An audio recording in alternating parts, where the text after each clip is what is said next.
से बात करने वाला व्यक्ति एकाएक इतना बदल कैसे जाता है? और ये विश्वविजय बाण कैसे इतने शब्द निकलते हैं जबान से, और फिर कुछ समय बाद ही सामान होके कह देता है कि यह सब तो मजाक में कहा था। मजाक? ऐसा भी क्या मजाक होता है? पूर्वा फिर भीतर तक तिलमिला जाती है। अकेले में वो कई बार अमित को समझा भी चुकी थी, इस तरह के मजाक मत किया करो, मुझे शब्द मेरे सीधे दिल पर चोट करते हैं। अरे तुम भी बेकार की बातें लेकर बैठ जाती हो। अरे जो बोल दिया उसे मजाक समझकर भूल जाया करो। मजाक समझ कर ही तो अब तक भुलाती आई हूँ, नहीं तो अगर हम मुसलमान होते ना तो तुम्हारे इस मजाक में ही मुझे तलाक देने की धमकी मिल जाती और हमारा तलाक हो जाता। इस प्रकार का तलाक तुम न जाने कितनी बार दे चुके हो मुझे। बस हम तो मुसलमान नहीं है ना, तो फिर क्यों इतनी गंभीरता से सोचती हो? मुसलमान नहीं है तो क्या? अरे कितनी बार मैं कह चुकी हूँ, मुझे ये शब्द बहुत नागवार लगता है और बहुत चोट पहुंचती है। और फिर क्या मजा आता है तुम्हें मुझे इस प्रकार सताने में? पूर्वा रुआसी सी हो जाती है। बड़ी बड़ी काली कजराई आंखों के पलकों में आंसुओं की बूंदें झिलमिला जाती हैं।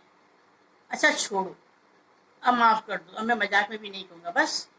अमित फिर पसीज उठता है और पूर्वा को बाहों में ले लेता है तो बात आई गई हो जाती है। फिर 15-20-25 दिन बाद आपसी तरकार हुई तो फिर वही धमकी। और इस बार तो हद हो गई। छुट्टियों में पूर्वा का भाई पीयूष आया हुआ था। अमित को 4-5 दिन बाद किसी काम से पास ही के शहर अजमेर में जाना था। पूर्वा की एक मौसी भी वहीं रहती थी और पिछले कई दिनों से बीमार चल रही थी, इसलिए वह भी देखने जाना चाह रही थी। क्या तुम सरकारी गाड़ी लेके जा रहे हो? सुबह नाश्ते के समय पूर्वा ने पूछा था। नहीं, क्यों? वह अखबार पढ़ते पढ़ते ही बोला था। वैसे ही मैंने सोचा शायद किसी सरकारी काम से जा रहे होंगे तो मैं भी मौसी को देख आती। पूर्वा ने उसी तरह टोस्ट पर मक्खन लगाते हुए कहा था। तो देख आती ना, हमारी मौसी इतने दिनों से बीमार चल रही हैं, पास ही के शहर में है, तुम खुद पढ़ी लिखी हो, अकेली आ जा सकती हो, इतनी बसें आती जाती रहती हैं, इतनी सी बात के लिए तुम्हें सरकारी गाड़ी और मेरे साथ की क्या जरूरत पड़ गई? अमित के स्वर में कुछ तलखी आ गई थी और पूर्वा का भी मुंह उतर गया। चुपचाप उसने नाश्ते की प्लेट पीयूष की तरफ बढ़ा दी थी, पर अमित उसी रो में कहता जा रहा था, पीयूष तुम्हारी दीदी को पता नहीं क्या होता जा रहा है, इतने वर्षों में साथ रहकर भी मुझे अब तक समझ नहीं पाई है। सरकारी गाड़ी में कभी भी घरेलू काम में उपयोग में नहीं लेता हूँ, ये बात जानती हैं, फिर भी बिना सरकारी कार के चल नहीं सकती, अपने बीमार रिश्तेदार तक को देखने नहीं जा सकती। सरकारी नौकर के बिना इनका एक काम एक दिन भी न चले। इनकी इन फरमाइशों को पूरा करने के लिए मुझे कितना झुकना पड़ता है, कितने समझौते करने पड़ते हैं। कल अगर राजधानी में पोस्टिंग हो जाए तो वहाँ कैसे काम चलेगा इनका? कई बार तो ऐसा लगता है कि हम लोगों में इतने मतभेद आ चुके हैं कि अब अलग हो जाना ही बेहतर है।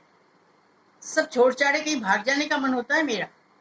पता नहीं अमित किसी तनाव में था, उसका चेहरा कुछ तमतमाता चला जा रहा था। पीयूष भी कुछ सहम गया। छोड़िए जिया जी, आप भी कहाँ की बात कहाँ ले जाते हैं। लीजिए नाश्ता कीजिए। और दीदी, तुम क्यों इतनी गुमसुम हो गई हो? वही चाय ठंडी हो रही है ना? पीयूष तो फिर लौट भी गया था दूसरे दिन। अमित दफ्तर चला गया। पूर्वा का मूड इतना बिगड़ा कि वह बिल्कुल सामान्य नहीं हो पा रही थी। क्या सोचा होगा पीयूष ने? अमित अच्छी तरह जानता है ना कि पूर्वा को न तो सरकारी गाड़ी की चाह है न नौकरों की। सारे घर के काम अकेले बखूबी कर सकती है। मौसी को भी देखने जा सकती थी, पर मोनू के स्कूल के एग्जाम चल रहे थे, इसलिए नहीं जा पाई।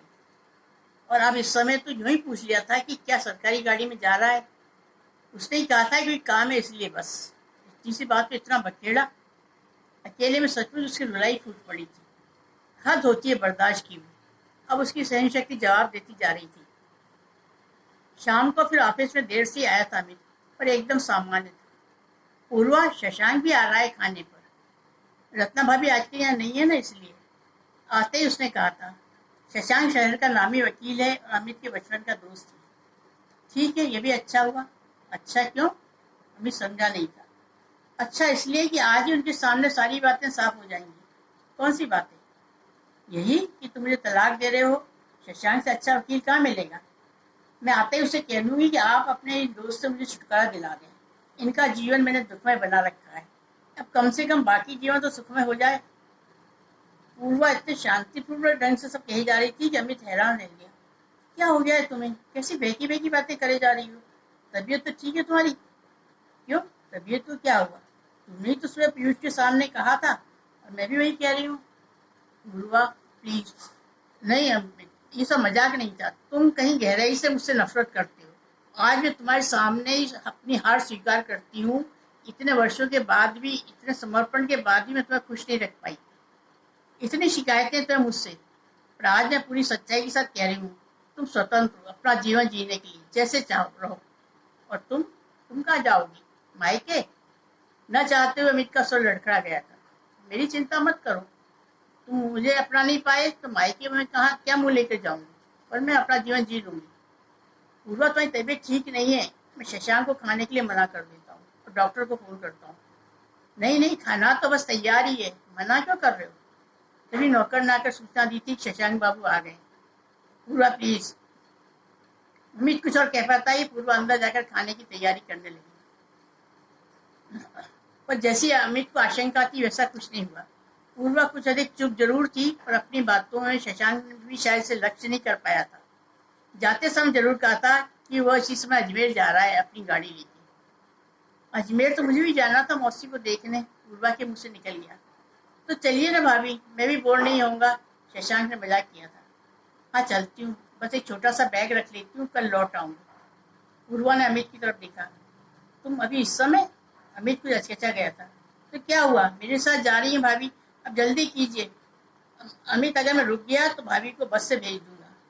पूर्वा तब तक अंदर तैयार होने चली गई थी और 5 मिनट में ही बैग लेकर आ गई।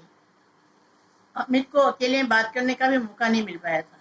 तो चलते हैं, हाथ हिलाती हुई शशांक ने गाड़ी स्टार्ट करी थी। अमित अब तक हैरान था, ये कैसा व्यवहार था पूर्वा का। इस तरह अचानक तो कभी किसी के साथ जाती भी नहीं, और मौसी से मिलने क्या इतना जरूरी हो गया था? 2-3 दिन रुक कर भी तो जा सकती थी। मोनू के बारे में भी नहीं सोचा कि कैसे रहेगा। ठीक है उसकी छुट्टियां हैं, पर उससे क्या। और आज ये बेकी बेकी बातें, वकील, तलाकनामा, उसका माथा घूम गया था। मोनू तो बिस्तर पर गहरी नींद सो रहा था, पर वो पूरी रात सो नहीं पाया। सुबह से ही पूर्वा के लौटने का इंतजार था, और दोपहर से शाम होने को आई, पर पूर्वा का कोई फोन तक नहीं था। फोन नंबर देकर भी नहीं गई थी। अमित बुरी तरह परेशान था। पता नहीं शशांक से क्या कहा होगा उसने कि ऐसी कोई बात। शशांक का तो फोन भी नहीं आया। जितना अपने आप को संभालने का प्रयास करता उतना ही टूटता जा रहा था। पूरी रात तो सो नहीं पाया था। तीसरे दिन लौटी थी पूर्वा, शशांक छोड़कर गया था। कहाँ रह गई थी इतने दिन? बरामदे से ही अमित ने अजीब स्वर में पूछा था। इतने दिन कहाँ रही? एक दिन तो रुकी थी, दीदी वगैरह भी आ गई थी, इसलिए उन्होंने रोक लिया। तो फोन तो कर देना था ना, इतनी लापरवाह तो तुम कभी नहीं थी। क्या बीती होगी मुझ पर? क्यों, ऐसा क्या हो गया? पूर्वा की बड़ी बड़ी आंखें कुछ और फैल गई थी। क्या हो गया?